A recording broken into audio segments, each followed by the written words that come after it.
Meu vizinho me processou por causa da minha reforma e acabou descobrindo um segredo da própria esposa. Eu nem sei por onde começar. Só sei que esse último ano virou minha vida do avesso por causa de uma reforma no meu apartamento. Juro, tudo começou com algo que deveria ser simples: trocar o piso da sala e refazer o banheiro. Só isso.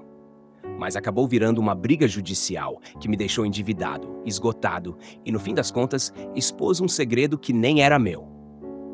Para contextualizar, eu tenho 42 anos, sou arquiteto, moro num prédio antigo em São Paulo, Zona Oeste.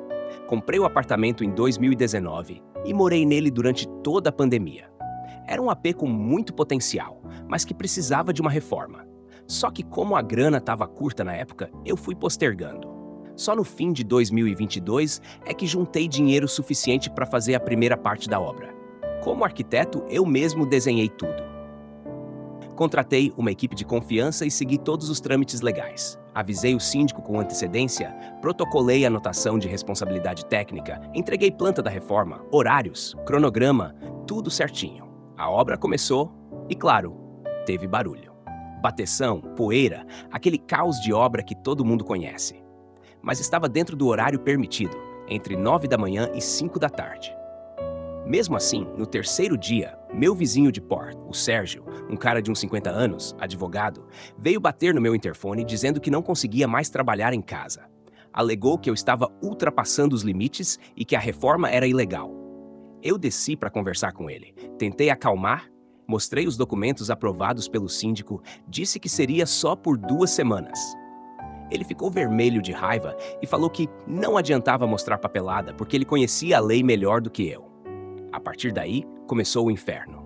No dia seguinte, ele apareceu com um boletim de ocorrência por perturbação de sossego.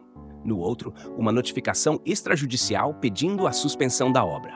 A síndica, coitada, tentou mediar, mas ele gritava nas reuniões de condomínio e falava que eu era invasivo e desrespeitoso. Quando viu que a obra não parou, ele entrou com um processo no juizado especial alegando danos morais, exigindo indenização por estresse, insônia e perda de produtividade. A audiência foi marcada em menos de 2 meses. Meu advogado orientou a reunir tudo: e-mails, notificações, documentos da reforma, inclusive gravações da síndica confirmando que estava tudo autorizado. E mesmo com tudo isso, o Sérgio seguiu insistindo que a obra era irregular, abusiva, inaceitável num condomínio familiar. A audiência foi surreal. O Sérgio levou até a esposa como testemunha, dizendo que ela também não conseguia mais dar aula de yoga online por causa do barulho. Só que aí veio o ponto de virada.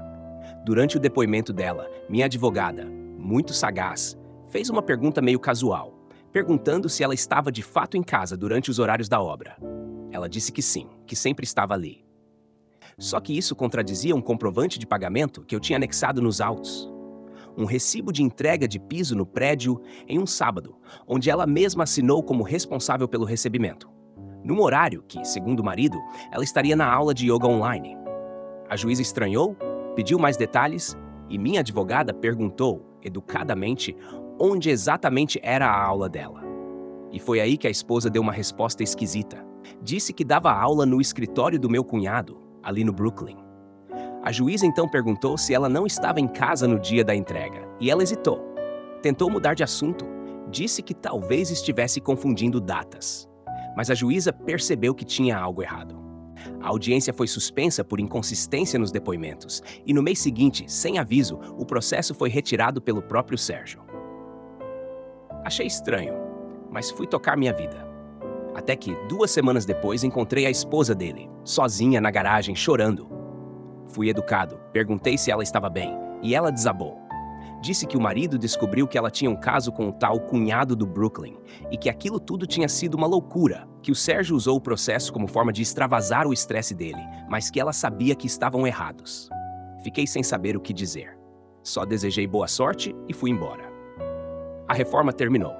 Gastei mais do que devia com advogado, sim, mas também aprendi que, mesmo fazendo tudo certo, você ainda pode virar alvo de alguém instável. O Sérgio se mudou 3 meses depois. A esposa ficou agora como proprietária do apartamento. Aparentemente se separaram. Hoje em dia, meu maior conselho para quem vai reformar é: documente tudo, tudo mesmo. Guarde e-mails, recibos, fotos da obra, gravações de reunião com o síndico.